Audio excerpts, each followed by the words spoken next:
दोस्तों, हमने कई बार अपने पूर्वजों से सुना है कि जाको राखे साइयां मार सके, ना कोई भाग्य का चक्र अजय है, तकदीर से बड़ा कोई हथियार नहीं। ये कहानी प्रेम, ममता और नियति के ऐसे चमत्कार की है जो इंसानी रिश्तों से परे जाकर एक अनकही सच्चाई बयां करता है। एक सौतेली मां ने निर्दयता की सारी हदें पार कर अपनी मासूम बेटी को जंगल में मरने के लिए छोड़ दिया ताकि जंगली जानवर उसे खत्म कर दें। लेकिन विधि का विधान कुछ और ही था, जिसे दुनिया ने ठुकराया। उसे एक बेजुबान प्राणी ने अपने हृदय से लगा लिया, एक ममतामयी बंदरिया जिसने इंसानी रिश्तों की बेरुखी के आगे अपनी ममता की अनकही गाथा लिख दी जंगल के घने अंधकार में, जहां मौत हर तरफ मंदिरा रही थी। वहीं एक अनदेखा हाथ उसे सुरक्षित रखने के लिए बढ़ रहा था। क्या सच में खून के रिश्ते ही सबसे गहरे होते हैं, या फिर ममता हर रिश्ते से ऊपर होती है? यह कहानी आपको झकझोर कर रख देगी एक ऐसे प्रेम की जो इंसानों से नहीं बल्कि इंसानियत से जुड़ा है। एक गांव में एक व्यापारी रहता था। उसकी शादी को कई साल हो चुके थे, लेकिन वह बे औलाद था। फिर उस व्यापारी ने संतान की इच्छा से दूसरी शादी की। कुछ महीनों बाद भगवान की कृपा से उसकी दूसरी पत्नी से एक बच्ची पैदा हुई, जो दिखने में बिल्कुल एक एक नन्ही गुड़िया जैसी लगती थी। उस फूल सी बच्ची को पाकर व्यापारी ने भगवान का धन्यवाद किया। वह और उसकी पत्नी अपनी बेटी के साथ बहुत खुश थे। व्यापारी ने बड़े प्यार से अपनी बेटी का नाम सीता रख दिया। अब व्यापारी अपनी दूसरी पत्नी से बहुत अधिक प्रेम करने लगा, लेकिन उसकी पहली पत्नी को यह सब बर्दाश्त नहीं था। वह व्यापारी की बच्ची को एक फूटी आंख नहीं देख सकती थी। जब बच्ची कुछ महीनों की हुई और अपनी जुबान से व्यापारी को पापा ममा कहकर पुकारने लगी, तो पहली पत्नी के सीने पर सांप लौटने लगा। इस तरह वह व्यापारी की बेटी की दुश्मन बन गई। सीता की मां सारा दिन घर के कामकाज में व्यस्त रहती, जबकि व्यापारी की पहली पत्नी व्यापार में उसके साथ काम करवाती थी। एक दिन व्यापारी की पहली पत्नी खेतों में सब्जियां तोड़ने जा रही थी। तभी उसने सोचा कि आज सीता घर पर अकेली है, क्योंकि उसकी मां दुकान से कुछ सामान लेने गई है। उसने इस मौके का फायदा उठाने का निर्णय लिया। वह सीता को गोद में उठाकर खेतों में ले गई और सोचने लगी कि अगर मैं इस लड़की को जंगल में छोड़ दूं या नदी में डुबो दूं, तो इसे जंगली जानवर खा जाएंगे या पानी में डूबकर मर जाएगी, और मुझे इससे हमेशा के लिए छुटकारा मिल जाएगा। इस नापाक इरादे से वह व्यापारी के खेतों से बहुत आगे एक घने जंगल में चली गई और बच्ची को जमीन पर पटक दिया। फिर बिना पीछे देखे वहां से चली गई। उस निर्दय औरत के दिल में जरा भी रहम नहीं आया। अब वह मासूम सीता झाड़ियों में इधर उधर घूमने लगी। वह अभी ठीक से चल भी नहीं पाती थी, क्योंकि वह बहुत छोटी थी। कहते हैं कि बच्चा भगवान का रूप होता है। उसी तरह उस मासूम सीता को भी अपने नफे नुकसान का कोई ज्ञान नहीं था। वह रोते रोते जंदर में ही सो गई। जब उसकी आंख खुली तो वह पापा पापा कहकर अपने पिता को पुकारने लगी और भूख से बिलहन लगी। वह चलने की कोशिश करने लगी और चलते चलते एक घने जंगल में जा पहुंची। वहां एक पेड़ पर एक बंदरिया अपने बच्चों के साथ रहती थी। उसी पेड़ की दूसरी ओर एक छोटी सी कुटिया बनी हुई थी, जिसमें संत रहते थे। लेकिन उस समय संत जी भिक्षा मांगने के लिए बाहर गए हुए थे। जब उस बंदरिया ने छोटी सी मासूम बच्ची के रोने की आवाज सुनी, तो वह जल्दी से दौड़ कर आई और उसे गोद में उठा लिया। लेकिन सीता अपनी मां को पुकार कर रो रही थी। यह देखकर बंदरिया ने जल्दी से पेड़ों से कुछ फल तोड़े और उनका रस निकालकर सीता को पिलाने लगी। रस पीकर बच्ची को थोड़ा सुकून मिला। बंदरिया उस बच्ची से बहुत प्यार करने लगी। कभी उसकी जुएं निकालती, कभी उसके गालों को सहला, बिल्कुल वैसे ही जैसे एक मां अपने बच्चे से प्रेम करती है। सीता को भी मां जैसी गोद का सुकून महसूस हुआ और वह बंदरिया की गोद में ही सो गई। बंदरिया ने कई दिनों तक सीता का इसी तरह ख्याल रखा, उसकी भूख प्यास का पूरा ध्यान रखा, जैसे एक मां अपने बच्चे का रखती है। इसी बीच संत जो भिक्षा मांगने गए थे, जब वापस अपनी कुटिया में आए तो उन्होंने देखा कि बंदरिया की गोद में एक सुंदर प्यारी सी बच्ची है। यह देखकर संत जी सोच में पड़ गए। उन्होंने तुरंत बच्ची को बंदरिया से नी गोद में लिया और कुटिया में ले गए। संत ने बच्ची से उसका नाम पूछा, लेकिन वह इतनी छोटी थी कि बोल नहीं पाई। संत सोचने लगे, पता नहीं यह किसकी बच्ची है और कहां से आई है। संत ने प्यार से उस बच्ची का पालन पोषण करने का निर्णय लिया। उन्होंने उसका नाम तेजसी रखा, क्योंकि वह बच्ची देवताओं की, अप्सराओं की तरह सुंदर और गोरी थी। अब तेजसी कुटिया से बाहर निकलकर हर रोज बंदरिया के बच्चों के साथ खेलने लगी।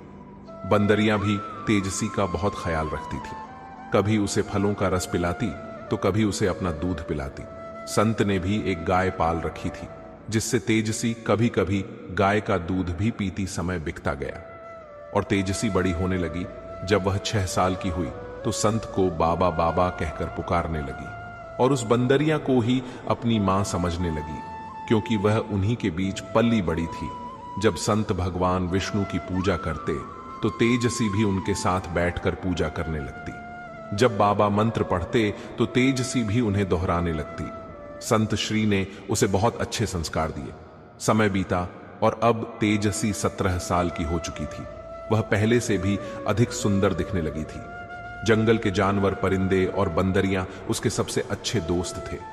बंदरियां तेजसी के लिए जंगल से सूखी लकड़ियां इकट्ठा करके लाती और वह बाबा खुद और बंदरियां के लिए भोजन बनाती। एक दिन संत श्री ने तेजसी से कहा, बेटी, मुझे दूसरे गांव भिक्षा मांगने जाना पड़ेगा। मैंने तुम्हारे लिए कुटिया में हर चीज का इंतजाम कर दिया है। तुम्हें बाहर जाने की जरूरत नहीं। यह बंदरियां तुम्हारे साथ रहेगी और तुम्हारी देखभाल करेगी। इतना कहकर संत श्री चले गए। अब तेजसी और बंदरियां ही कुटिया में रह गए थे। तेजसी संत श्री की तरह भगवान शिव की पूजा करती और उसके आसपास बंद और उसके बच्चे बैठकर मंत्रों को सुनते। शाम को तेजसी ने खाना बनाया और पूजा करने बैठ गई, लेकिन इतने में ही बंदरिया के छोटे बच्चे ने सारा खाना खराब कर दिया।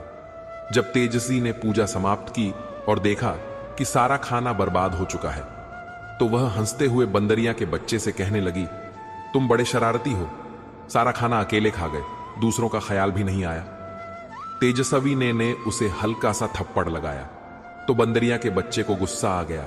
उस बंदरिया के बच्चे ने चूल्हे की आग में पानी फेंककर आग बुझा दी। तेजसी ने यह सब देखा तो परेशान हो गई और सोचने लगी, मुझे आग जलाने में बड़ी मुश्किल होती है, अब मैं कैसे आग जलाऊंगी। अब तेजसी खुद भी भूखी रही और बंदरिया व उसके बाकी बच्चों ने भी। अब वह बंदरिया का बच्चा बड़ा पछताने लगा कि उसने आगों बुझाई। इसी वजह से सबको भूखा रहना पड़ा। आखिरकार तेजसी झोपड़ी से बाहर निकल आई। उसे एक दूसरी झोपड़ी के बाहर धुआं उठता दिखाई दिया। वह उस धुएं को देखकर झोपड़ी के पास गई, जहां से धुआं निकल रहा था। उस कच्ची झोपड़ी के अंदर एक राक्षसी बुढ़िया थी। बुढ़िया का एक बेटा भी था, जो बड़ा नरभक्षी भेड़िया था। उसे इंसान की खुशबू आते ही फौरन पता चल जाता था। जब उस बुढ़िया ने तेजसी को देखा तो उसके मुंह में पानी आ गया और वह ख्यालों में तेजसी को खाने के बारे में सोचने लगी। काश इस वक्त मेरा बेटा घर पर मौजूद होता तो इस इंसानी लड़की को कभी ना जाने देता। अब उसने एक योजना बनाई, जब तक मेरा बेटा नहीं आता मैं इस लड़की को बातों में लगाकर यहीं रोके रखूंगी। फिर वह बुढ़िया तेजसी से कहने लगी, आओ बेटी, कैसे आना हुआ, तुम कौन हो और कहां से आई हो। तेजसी कहने लगी, मैं अपने बाबा की लाडली बेटी हूं, जो बहुत ही नेक है। इस वक्त वे दूर वाले गांव में भिक्षा मांगने गए हैं और मैं घर पर अकेली हूं। बंदरिया के शरारती बच्चे ने चूल्हे की आग बुझा दी। आप मुझे थोड़ी सी आग दे दें ताकि हम अपना खाना बना सकें। बुढ़िया कहने लगी, बेटी, आग तो तुम्हें मिल जाएगी, लेकिन बदले में तुझे मेरा भी एक काम करना होगा। मैं बूढ़ी औरत हूं और मुझसे घर का काम बहुत मुश्किल से होता है। मेरा बेटा आने वाला है, उसे बहुत भूख लगी होगी। दूसरी ओर बाजरे के दाने पड़े हैं, तुम उन्हें चक्की में पीसकर आटा बना दो। तेजसी ने जल्दी से बाजरा पीस दिया और बुढ़िया के पास आई। वह कहने लगी, अम्मा, मैंने आटा पीस दिया, अब जल्दी से मुझे आग दे दो ताकि मैं अपने घर चली जाऊं। बुढ़िया कहने लगी, बच्ची, तुम कितनी अच्छी हो और देखो ना, मेरा घर कितना गंदा हो रहा है। मेरी हड्डियों में इतनी जान नहीं कि मैं घर साफ कर सकूं। तुम तो जवान और समझदार हो, मेरे घर की थोड़ी सफाई कर दो। तेजसी ने तुरंत झाड़ू पकड़ा और जल्दी से पूरे घर की सफाई कर दी। लेकिन वह बुढ़िया बार बार बाहर का रास्ता देख रही थी और दिल ही दिल में सोच रही थी, आखिर मेरा बेटा आज जल्दी घर क्यों नहीं आ रहा?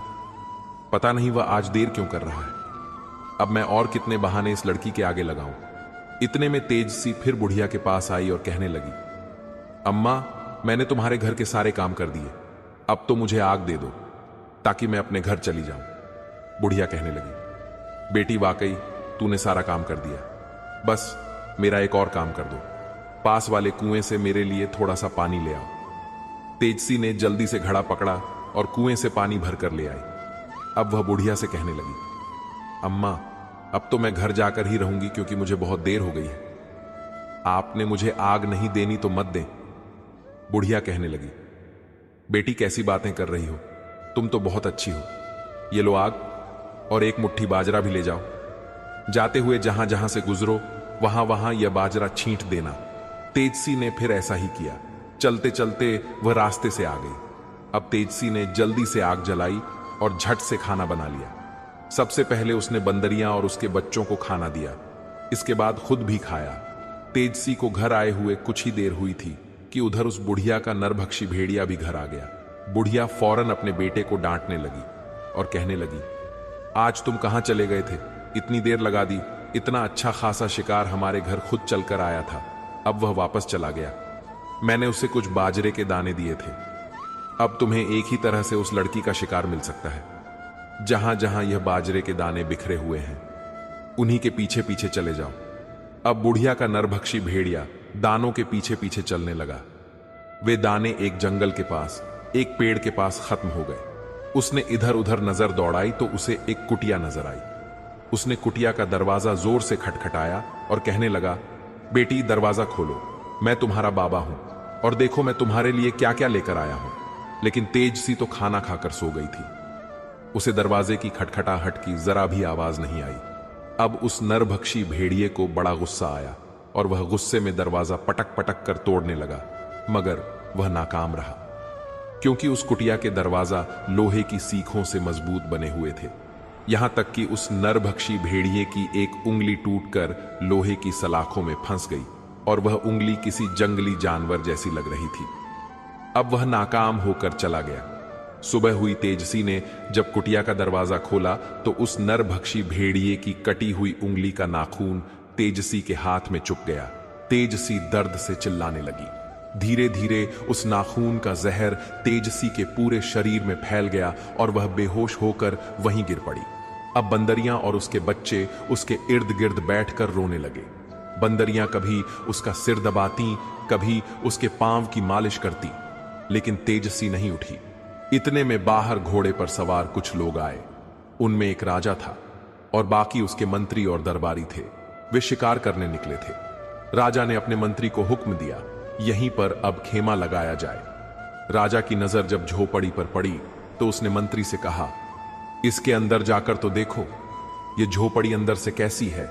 जब राजा का मंत्री झोपड़ी के अंदर गया तो झट से बाहर आ गया। राजा ने पूछा, क्या हुआ? मंत्री ने बताया, झोपड़ी का दरवाजा तो पहले ही खुला हुआ था और अंदर एक बहुत ही खूबसूरत लड़की बेहोश पड़ी हुई है। उसके पास एक बंदरियां बैठी हुई है जो रो रही है। राजा यह सुनकर बड़ा हैरान हुआ और उसे दिलचस्पी ई कि वह खुद अंदर जाकर देखे कि आखिर मामला क्या है। राजा ने मंत्री को हुक्म दिया कि उस लड़की को झोपड़ी से बाहर निकाला जाए। जब उस लड़की को बाहर निकाला गया तो राजा ने लड़की के सीने के पास अपना कान लगाकर सुना। उसे पता चला कि अभी भी उसकी सांसें चल रही हैं और लड़की बहुत खूबसूरत है। फिर राजा की निगाह उस लड़की की हथेली पर पड़ी तो उसने देखा कि उसके हाथ में एक खतरनाक नाखून चुभा हुआ था। जैसे ही उस लड़की की हथेली से नाखून को निकाला गया, वह लड़की तुरंत उठकर बैठ गई। राजा ने कहा, मैं इस राज्य का राजा हूं और मैंने तुम्हारी जान बचाई है। अब तुम बताओ, तुम कौन हो और यहां पर अकेली क्यों रहती हो, और इस बंदरियां से तुम्हारा क्या रिश्ता है? यह तुम्हारे लिए बहुत रो रही थी। लड़की बोली, महाराज, मैं अकेली कहां हूं, मैं एक संत की बेटी हूं और यह बंदरियां मेरे बचपन की साथी हैं। मेरे बाबा भिक्षा मांगने गांव गए हुए हैं, वे बहुत जल्द वापस आ जाएंगे। राजा कहने लगा, तुम तो हद से ज्यादा खूबसूरत हो। अगर तुम चाहो तो मैं अपने महल ले जा सकता हूं, और तुम्हारे बाबा को भी हम उधर ही बुला लेंगे। इस बंदरिया के लिए भी शानदार कुटिया का इंतजाम कर देंगे। बस तुम मेरे साथ चलो, क्योंकि एक लड़की का जंगल में अकेले रहना उचित नहीं है। तेजसी मान गई। जब राजा तेजसी और उसकी साथी बंदरिया को लेकर महल पहुंचा तो राजा की मां कहने लगी, बेटा, तुम इस लड़की को किस रिश्ते से यहां लेकर आए हो? ऐसे तो लोग बातें करेंगे।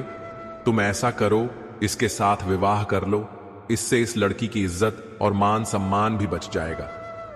फिर कुछ ही दिनों में तेजसी के साथ राजा ने विवाह कर लिया। अब तेजसी राजा की रानी बन गई थी। उस राजा की पहले भी एक रानी मौजूद थी।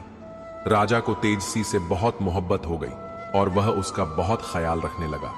उसने उसकी देखभाल के लिए एक दासी भी रख दी। वह दासी बूढ़ी थी, जो तेजस्वी को बहुत अच्छी लगती थी, क्योंकि वह उसे बेटियों की तरह प्यार देती थी।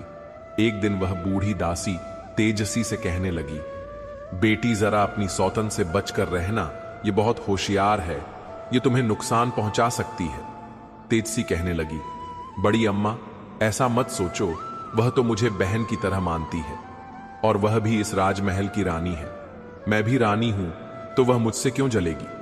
बूढ़ी अम्मा की समझ में कुछ ना आया और उसने बस सिर हिला दिया। अब तेजसी अपनी सौतन के कमरे में अक्सर जाने लगी और उससे बातें भी किया करती थी। तेजसी की सौतन बड़ी तेज थी, वह अपनी जलन को जाहिर नहीं होने देती थी। एक दिन वे दोनों महल के बाहर खड़ी थी। तेजसी के साथ उसकी बंदरी भी थी। तेजसी की सौतन कहने लगी, तेजसी, तुम तो बड़ी खूबसूरत हो, और जेवर पहनने से तो और भी ज्यादा खूबसूरत दिखती हो। नदी के बिल्कुल करीब जाकर तुम अपनी परछाई में देखो तो सही, तुम कितनी सुंदर हो। तेजसी अपनी सौतन के साथ चलने लगी तो बंदरिया ने उसकी साड़ी को पकड़कर उसे खींचने की कोशिश की, जैसे वह उसे रोकना चाहती थी। लेकिन तेजसी को उसकी इस हरकत पर गुस्सा आया। उसने बंदरिया को झटक दिया और कहने लगी, क्या मसला है, कभी तो मेरा पीछा छोड़ दिया करो। फिर दोनों नदी किनारे चलने लगी। तेजसी अब नदी के पानी के बिल्कुल सामने खड़ी होकर खुद को देखकर खुश हो रही थी। इतने में तेजसी की सौतन ने उसे अचानक नदी के पानी में धक्का दे दिया। तेजसी को तैरना नहीं आता था। वह चिल्लाने लगी, मगर उसकी सौतन वहां से भागकर अपने राजमहल में चली गई। जब राजा वापस आया तो उसने तेजसी को ढूंढना शुरू किया। जब उसे तेजसी कहीं नजर नहीं आई तो वह अपनी बड़ी रानी के कक्ष में गया और पूछने लगा, मेरी तेजसी कहां है? मुझे लगता है कि तुमने उसे कोई नुकसान पहुंचा दिया। रानी कहने लगी, महाराज, मैंने उसका कोई नुकसान नहीं किया। जरूर इस बंदरिया ने ही तेजसी के साथ कुछ किया होगा, क्योंकि यह हर वक्त उसके साथ ही चिपकी रहती थी।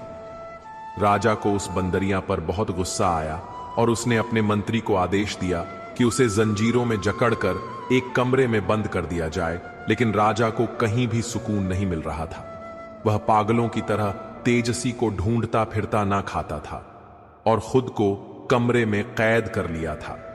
एक दिन राजा का गुजरना उस नदी किनारे से हुआ जहां एक नील कमल का फूल खिला हुआ था, जो कि स्वर्ण के समान दिखता था। राजा की नजर जब उस फूल पर पड़ी तो उसे उसमें भी तेजसी का चेहरा नजर आने लगा। जब राजा उस फूल के करीब गया तो उस फूल ने झुककर राजा को प्रणाम किया। राजा फूल से कहने लगा, क्यों तुम मुझे मेरी तेजसी की याद दिला रहे हो? तुम्हारी तरह ही खूबसूरत, नाजुक और स्वर्ण के समान थी, पता नहीं कहां चली गई। अब राजा अपना दिल लगाने के लिए अक्सर उस नदी के पास बैठने लगा और उस फूल से बातें करने लगा। बड़ी रानी को जब यह शक हुआ तो वह एक बार फिर गुस्से में आ गई। उसने एक सैनिक को बुलाकर हुक्म दिया, जो नदी के बीच बड़ा सा फूल खिला हुआ है, उसे तुम जड़ से काट डालो। सैनिक ने वैसा ही किया। जब अगले दिन राजा नदी किनारे पहुंचा तो उसे वह फूल नजर नहीं आया, क्योंकि सैनिक ने उसे जड़ों से निकालकर एक और फेंक दिया था। लेकिन उसी जगह एक संतरे का पौधा उगाया था। वह पौधा बहुत सुंदर था और उस पर छोटे छोटे खूबसूरत फूल खिले हुए थे। फिर अचानक उस पर एक बहुत बड़ा संतरा लग गया, जो आम संतरों से कहीं बड़ा था। लोग दूर दूर से उस संतरे को देखने आने लगे, मगर उसे कोई तोड़ नहीं सकता था, क्योंकि वह राजा के इलाके में था। इधर व्यापारी ने अपनी पहली पत्नी को घर से निकाल दिया था। व्यापारी और उसकी पत्नी ने बड़े प्यार से अपनी बेटी का नाम सीता रखा था। तो वे सीता की याद में हर वक्त रोते रहते थे। अब उनको भगवान ने बेटा भी दे दिया था, फिर भी उन्हें सीता की बहुत याद आती थी। एक दिन व्यापारी की पत्नी खेतों में जा रही थी। थकावट महसूस हुई तो उसने सोचा, इस पेड़ के नीचे लेटकर थोड़ा आराम कर लेती हूं। व्यापारी की पत्नी के हाथ में जो टोकरी थी उसे एक साइड पर रख दिया और वहीं पर लेट गई। जब उसकी आंख लगी तो वह बड़ा सा संतरा टूटकर उस टोकरी में गिर गया। जब वह उठी तो परेशान हो गई। वह सोचने लगी, हे भगवान, अब मैं क्या करूं? अगर किसी ने देख लिया कि संतरा टोकरी में गिरा पड़ा है तो वे मुझे चोर समझेंगे और राजा मुझे कैद करवा देगा। अब उसने सोचा, मुझे तुरंत घर चलना चाहिए। उसने टोकरी वैसे ही उठाई और अपनी साड़ी के पल्लू से ढककर फौरन घर आ गई। घर आकर उसने अपने पति से कहा, आज मैं आपको बताऊंगी कि मुझे क्या मिला है। व्यापारी बोला, हाँ बताओ, क्या लेकर आई हो? फिर व्यापारी की पत्नी ने सारी कहानी व्यापारी को बताई और फौरन टोकरी पर से कपड़ा हटाया, लेकिन वहां संतरा मौजूद नहीं था, बल्कि संतरे की जगह एक नन्ही मुन्नी बच्ची थी। यह देखकर वे दोनों पति पत्नी बड़े खुश हुए। व्यापारी की पत्नी ने जल्दी जल्दी बच्ची को ठोकरी से निकाला और कहने लगी, इतनी खूबसूरत बच्ची है, मैं इसकी जरूर परवरिश करूंगी। जब उसने बच्ची को उठाकर एक जगह बिठाया तो वह देखते ही देखते एक जवान लड़की बन गई। इधर संत जब अपनी कुटिया में आए तो देखा कि ना वहां तेजसी थी और ना ही उसकी बंदरियां मौजूद थी। अब तो संत पागलों की तरह पूरे जंगल में अपनी तेजसी को ढूंढने लगे, क्योंकि उन्होंने तेजसी को बड़े लाड़ प्यार से पाला था, लेकिन तेजसी उन्हें कहीं नजर नहीं आई। फिर वे संत अपनी बेटी की तलाश करते करते राजा के महल में पहुंच गए। राजा की नजर जब उस संत पर पड़ी तो वह फौरन उठकर खड़ा हो गया और कहने लगा, बाबा कहिए, आपका यहां कैसे आना हुआ? फिर संत ने सारा माजरा सुनाया। मैं अपनी बेटी को जंगल में एक बंदरिया की हिफाजत में छोड़कर खुद बाहर चला गया था, लेकिन जब वापस आया तो मेरी बेटी वहां मौजूद नहीं थी। यह सुनकर राजा आश्चर्य में पड़ गया, क्योंकि अब उसे मालूम हो चुका था कि तेजसी उसी संत की बेटी थी। फिर राजा ने संत को अपना सारा हाल बताया। संत हैरान हो गए और कहने लगे, मेरी बेटी तेजसी मर नहीं सकती, क्योंकि मैंने उसे ऐसी तंत्र मंत्र और विद्याओं सिखाई थी कि वह अपनी खुद की हिफाजत कर सके। कोई भी शैतानी ताकत उसे नुकसान नहीं पहुंचा सकती। अगर कोई उसे नुकसान पहुंचाने में कामयाब हो भी गया तो भी मेरी बेटी बचकर सामने आ जाएगी, किसी इंसान की सूरत में या फिर किसी फल की सूरत में। जब तक यमराज का हुक्म ना हो कोई भी मेरी बेटी को मार नहीं सकता। राजा ने फिर संत को पूरी हकीकत बताई। वह मेरी पत्नी थी और मैं उसे अपनी महारानी बना चुका हूं। अब वह मुझसे बिछड़ चुकी है। संत ने राजा से कहा, पता नहीं मेरी बेटी की किस्मत में क्या लिखा है। पहले वह अपने मां बाप से बिछड़ी जवान होने के बाद जहां उसने पनाह ली वहां अपने बाबा से बिछड़ गई, अब अपने पति से भी बिछड़ गई। अब मेरा मालिक ही जानता है कि इसमें उस बच्ची की क्या गलती है। राजा ने संत को एक कमरा दिया जहां वे अपनी तंत्र मंत्र शक्तियों से देख सकते थे। फिर जब संत उस कमरे में जाकर बैठे और ध्यान लगाया तो उन्होंने देखा कि एक तरफ बंदरियां कैद में थीं और रो रही थी। संत ने राजा से कहा, फौरन इस बंदरिया को आजाद करवाओ। राजा ने आदेश दिया और बंदरिया को आजाद कर दिया गया। बंदरियां आजाद होते ही राजा के कपड़ों को पकड़कर खींचने लगी। राजा को बंदरिया पर गुस्सा आया, लेकिन संत ने कहा, यह बेजुबान तुझे कुछ बताना चाह रही है। फिर वह बंदरियां राजा को कपड़ों से खींचते खींचते व्यापारी के दरवाजे के पास ले गई। व्यापारी के दरवाजे के पास मैं गई। व्यापारी के दरवाजे के पास पानी का एक लड़की पानी भर रही थी। राजा ने गौर से देखा तो उसे वह लड़की तेजसी जैसी लगी। जब राजा लड़की के करीब पहुंचा तो वह घर के अंदर जा चुकी थी। राजा के साथ खड़ी बंदरियां व्यापारी का दरवाजा जोर जोर से पटकने लगी। इतने में व्यापारी की पत्नी आकर दरवाजा खोलती है। राजा कहता है, अभी अभी जो लड़की अंदर गई है वह मेरी पत्नी है। व्यापारी की पत्नी बोली, महाराज राम राम, कहां आप और कहां हम? गरीब लोग, यह मेरी बेटी है, आपकी पत्नी कैसे हो सकती है? राजा मायूसी से वापस लौटने लगा, लेकिन बंदरियां फौरन व्यापारी के घर में घुस गई। जब उसने अंदर जाकर देखा तो तेजसी एक कमरे में बैठी हुई थी। तेजसी ने फौरन बंदरियां को पहचान लिया और गले लगाकर खूब रोई। फिर उसने व्यापारी की पत्नी यानी अपनी मां को सारी कहानी सुनाई। मेरी मां घर के कामकाज करती थी और मेरी दूसरी मां खेतों का काम करती थी। एक दिन मेरी सौतेली मां ने मुझे उठाया और जंगल में फेंक दिया। उसने पलटकर भी मेरी तरफ नहीं देखा। मैं रोती रही, इधर उधर भटकती रही और भूखी प्यासी थी। फिर मुझे इसी बंदरिया ने सहारा दिया और मां बनकर पाला। वह मुझे संतरे का रस निकाल कर पिलाती थी और मेरा पेट भरती थी। फिर मेरे पास एक संत आए। उनका चेहरा बहुत ही तेजस्वी था। उन्होंने मुझे अपनी कुटिया में ले जाकर पाला। वह मेरे पिता समान थे और यह बंदरियां भी उन्हीं की थीं। अब वे संत भी मुझे ढूंढ रहे होंगे, क्योंकि वे मुझे घर पर छोड़कर खुद बाहर गए थे। मुझे अपने संत की बहुत याद सताती है। जब मेरे साथ जंगल में हादसा हुआ तो एक राजा ने मेरी जान बचाई।